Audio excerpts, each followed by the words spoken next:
Ամոթ քեզ, ամոթ։ Ասում եմ մի պատմի մասը։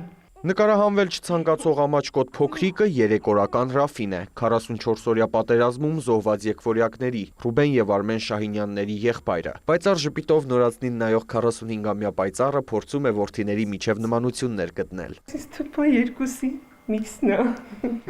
Չեմ հասկանում, մի պա Արմենին եմ նմանացնում, հետո ասում եմ, չէ, ոնց որ Ռուբենին է նման։ Չգիտեմ, երևի ես այդպես եմ ուզում լինի։ Տարբեր էին, թե արտաքինից, թե բնավորությամբ շատ տարբեր էին։ Արմենս ավելի հանգիստ էր, ավելի ընտանիքին նվիրված, Ռուբենը լրիվ հակառակը, իր համար ընկերություն, ընկերներն էին իր աշխարհը, ակտիվ, Արմենը խելոք։ Ռաֆիի լույս աշխարհ գալու համար պայքարել են 3 տարի։ Արտամարմնային բեղնավորման 2 անհաջող փորձից հետո պայծառը հղիացել էր բնական ճանապարհով։ Շատ դժվար ճանապարհ ենք անցել այդ 3 տարում։ Անչափ շնորհակալ եմ առողջապահության նախարարությանը, որ մեր կողքին են եղել, աջակցել են։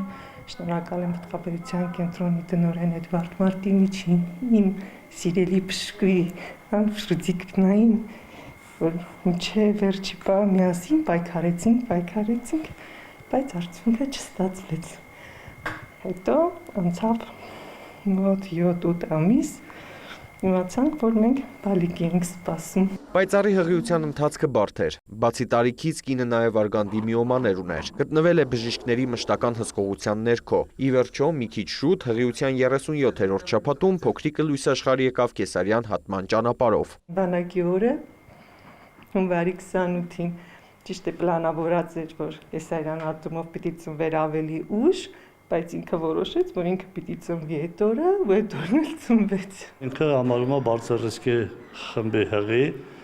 իր տարիքը, իր միոմաների արկայությունը, ինչու՞ չէ իր հոգեբուժական վիճակը, այդ ամեն ինչը չի կարող անդրադառնալ, բայց պատմում տարին ինքը շատ դրական մարդ է, ինքը իրոք շատ պոզիտիվ մարդ է ու համար ասել ենք լավ արդյունքի։ Փոքրիկ Ռաֆին իհարկե չի փոխարինի եղբայրներին, բայց կվերադարձնի ծնողների եւ քույրիկի ժպիտը։ Նրան տանն արդեն անհամբեր սպասում են։ Արամ Մանանդյան, Ռոմիկ Խաչատրյան, լուրեր։